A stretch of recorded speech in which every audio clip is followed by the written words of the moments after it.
Hello, it's DrNeptunius here, and yes, I'm on Sethbling's tamper-proof bomb map, which you've probably seen before. If you haven't seen it, then click the link in the description. Yes, so the idea of the tamper-proof bomb is that you can't tamper with it. If you do, it'll explode. But there are some vulnerabilities with Sethbling's design, which lots of people have found, and there are videos of it quite a bit on the internet. Here's just a very simple way of deactivating the device. The problem is you can power the casing of the device to then stop the bud switch, which is the main point of the tamper-proofness, that's a word, of the device, like that. Now, Cubehamster made an improved version of this device, and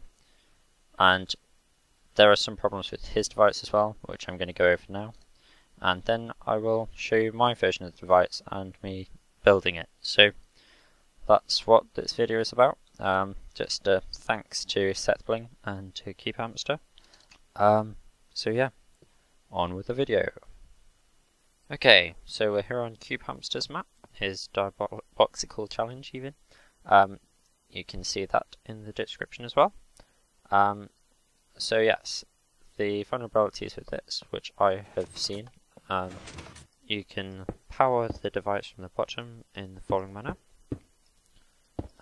Just get these blocks underneath some of these pistons at the bottom here, and put redstone torch on top, and that powers the pistons and means that when I update this piston in the middle, they don't update, and you can get into the center of the device and deactivate the triggering mechanism, which is here, which would push this block into some powered air and explode the whole thing. The other approach which I've seen is you can approach from the top in quite a similar manner. Note that these are both vulnerabilities which are in Sethbling's device as well. Right. Just make sure I'm in the right place here, because if you power the arm of the piston rather than the piston, it doesn't do much. Okay, so we need to use falling sand to deactivate this, because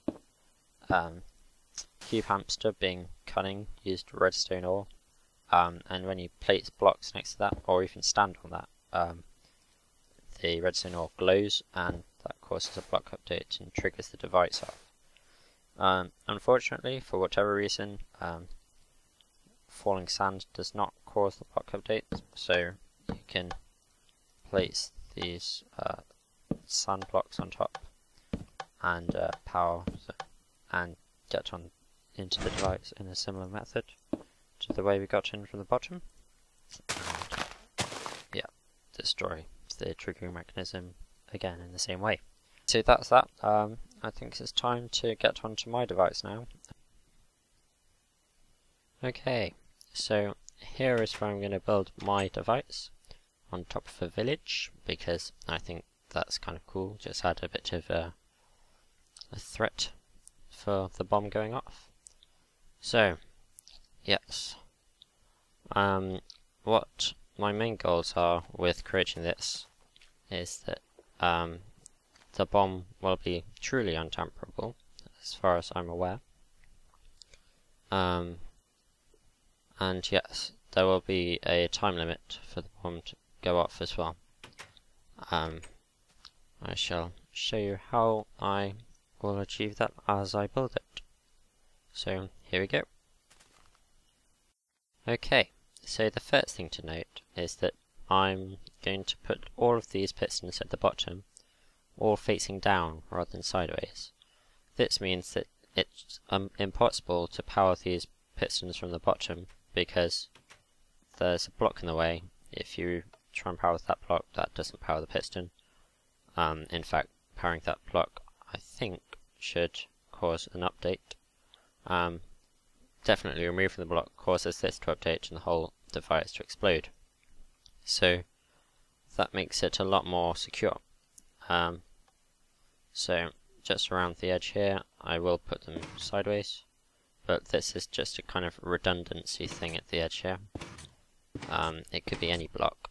This is just to prevent you from getting into the side and powering it from the side. You are able to power these pistons, but as you'll see, the walls will be straight above these pistons, so you can't destroy these pistons, and powering it won't enable you to get into the device. Okay, so this is with some casing on, and a little bit further up. So we've got all the way around the edge. This is still the bottom layer, and this is how we put these pistons around the edge. The benefit of this is that, again, you can't power it directly, and yeah, if you thought you could power these blocks to then remove this kind of thing, then this piston line will detect that. The corner ones are actually vulnerable here, but again, they won't enable you to get into the device because you've got to get through a few pistons at this side here. So this is how I'll go around all the way up. The only difference about the first layer is that you can't put TNT in, because how I'm powering the pistons as I build this. If you tried putting any TNT right now, it would blow up. But yes, see you in a few layers time. Okay, and we're back.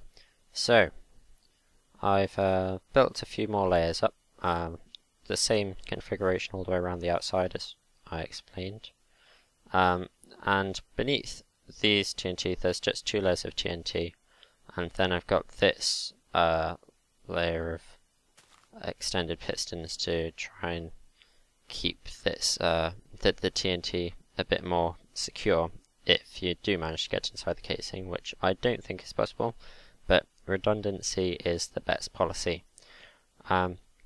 So yes, these blocks are powered, and these blocks will be the ones which set off any TNT in the detonators, which instead of 1 with Sethbling and Cubehamster's devices, I will use 8 just to put in more redundancy, as I said. So the idea with these detonators is that if there's any update, then it'll update these pistons to retract them into the power and explode the whole thing, because the TNT will fall on the TNT beneath.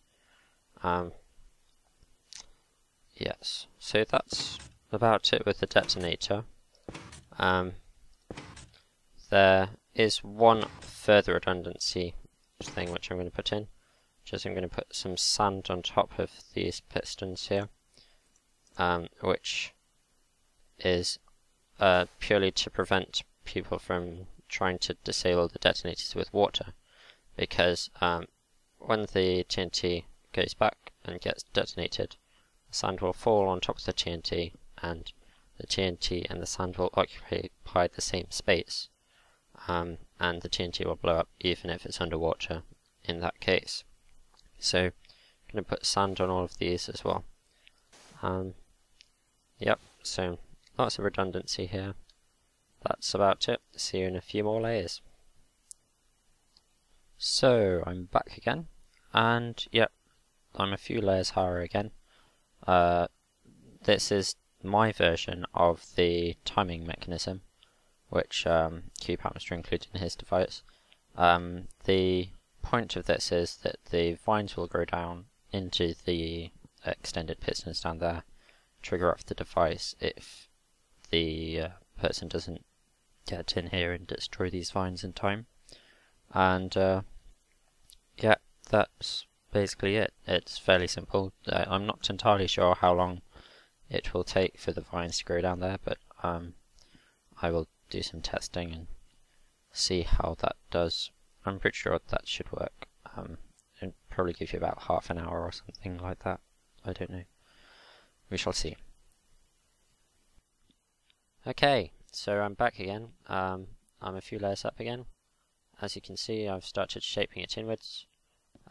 Just thought I'd show you how I was doing that. I'm just placing pistons one further in each time than on the previous layer. And I'm pretty sure that's secure because, again, only the corner ones can be powered, and you can't get in with just destroying corner ones. So that's all good. See you at the top. Okay, so we're back on the top. You can see I've got the top pistons all set up with some power straight above them. So I'm gonna put some dirt over all of this because we're turning the top into farmland. The way to do this legitimately is kind of tricky, but we'll go over it now. By the way, this whole bomb can be done legitimately. I have been using some single player commands just to save time, but there's nothing wrong with it the whole way through, which is another one of my goals, because you can make an untamperable bomb by cheating very easily. Yeah, so here we go. There's some water and we need to plough all of this land. First off, we plough all the uncovered stuff, because yeah, that's just the best way to start. Then we go for some of the under the lever stuff. I would say this is a bit of a glitch that you can plough dirt underneath blocks. When there's a block update, the block becomes unploughed again, so that's kind of a bug, but it's very helpful for setting up this bomb. You'll see that it comes back up because this has gone into farmland. So yeah, what we want to do is make both blocks above a piston be farmland before we remove the power from it, because then there can be no more block updates around that piston. Otherwise the whole thing will blow up. So yep, we'll just wait for everything to turn into farmland. So this bit will be sped up. See you in a bit.